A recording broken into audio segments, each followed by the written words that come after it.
If you're a first-time home buyer in Twin Falls, watch this before you start the process.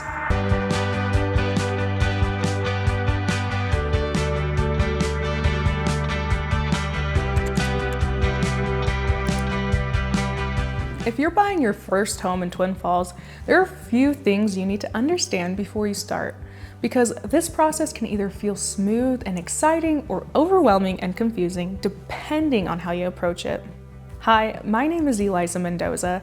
I'm a realtor here in Southern Idaho, and I help people buy, sell, and build homes all throughout the Magic Valley. And today we're talking about something that is a huge step for so many people: buying your first home in Twin Falls. And before you start the process, there are a few things you need to understand that are going to make this experience either smooth and exciting or confusing and overwhelming.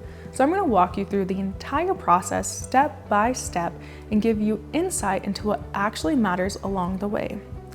Let's start with something that most people overlook: interviewing your agent. This step is so important because your agent is going to guide you through one of the biggest financial decisions of your life. You don't want someone who is part-time. You don't want someone who is hard to get a hold of. You don't want someone who just opens doors. You want someone who understands the market, has experience, is available, can answer your questions, and truly guide you through this process. Your agent should feel like a professional guide, not just a casual friend, because buying your first home is not just about finding a place to live. It is one of the best stepping stones to building long-term financial wealth. Now, let's move into the first real step in the process: the pre-approval.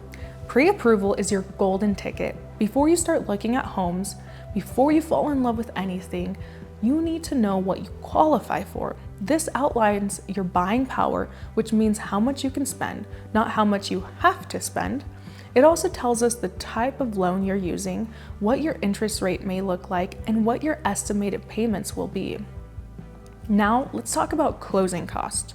Closing costs are the costs associated with your loan.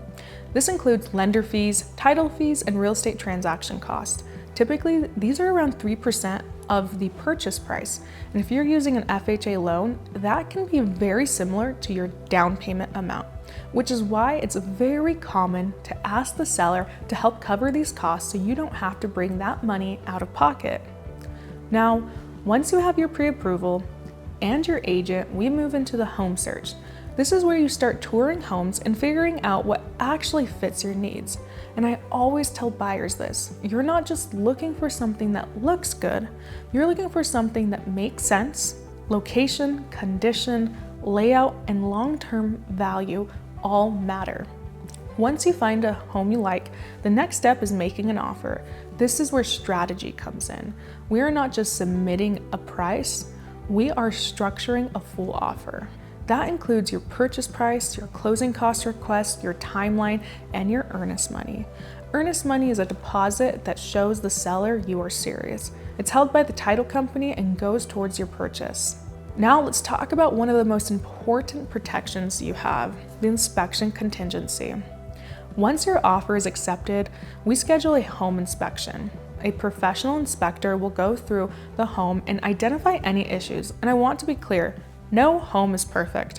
You are almost always going to find something. The goal is not perfection. The goal is understanding the condition of the home. Now, here's something really important to know. The home inspection is a cost to the buyer, and it's due at the time of the inspection. Typically, inspections are around $400 to $500 in our area. And the reason for that is because in the state of Idaho, home inspections are not required, they are recommended. So if you choose to move forward with an inspection, that is a cost you are choosing to pay for your protection. And I always tell my clients, this is one of the best investments you can make in the process. Once we get the inspection report back, we review it together, and then you have options. You can ask for repairs, ask for credits, ask for price reductions, move forward as is, or terminate the contract. Now we move into the appraisal. Once we're done with inspection, we move into the appraisal. This is where a lot of buyers get nervous, and that's completely normal. No one wants to get a bad deal or end up upside down in a transaction, and the bank doesn't want that either. So they're going to send out a third-party appraiser to make sure the value is there so you are protected.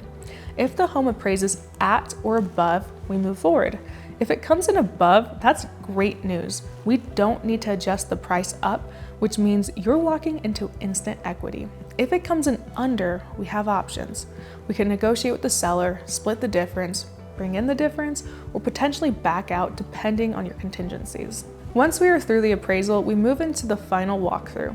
This is where we go back into the home before closing and make sure everything is as it should be. We check that the home is vacant, no personal items are left behind, and any agreed upon repairs have been completed. Now let's talk about closing. We go to the title company and sign all of the final documents. This is where ownership transfers from the seller to you. But here's something most people don't realize. You don't get the keys right after signing. That is a very common myth. After signing, there's a process called funding and recording. You sign, the lender reviews everything, and then wires the money, which means it's funded. Then the title company records the transaction with the county. Once it is funded and recorded, that's when you get the keys. So be prepared to wait a few hours after signing before getting the keys. Now let's bring this all together. Buying your first home is a big step. It's exciting, it's emotional, and it's one of the best ways to start building long-term wealth. But it needs to be done the right way with the right guidance and understanding of the process. If you're thinking about buying your first home in Twin Falls and want help through the process, I would love to help you. There's a link in my bio where you can fill out a quick form so we can connect one-on-one. Once you fill that out, we can talk about your goals, your budget, and what you're looking for, and I can guide you through every step so you can feel confident the entire way. I really look forward to getting to know you and helping you through this process. And if you want more real, honest videos about buying and living in Southern Idaho, make sure to subscribe. Bye, we'll see you on the next one.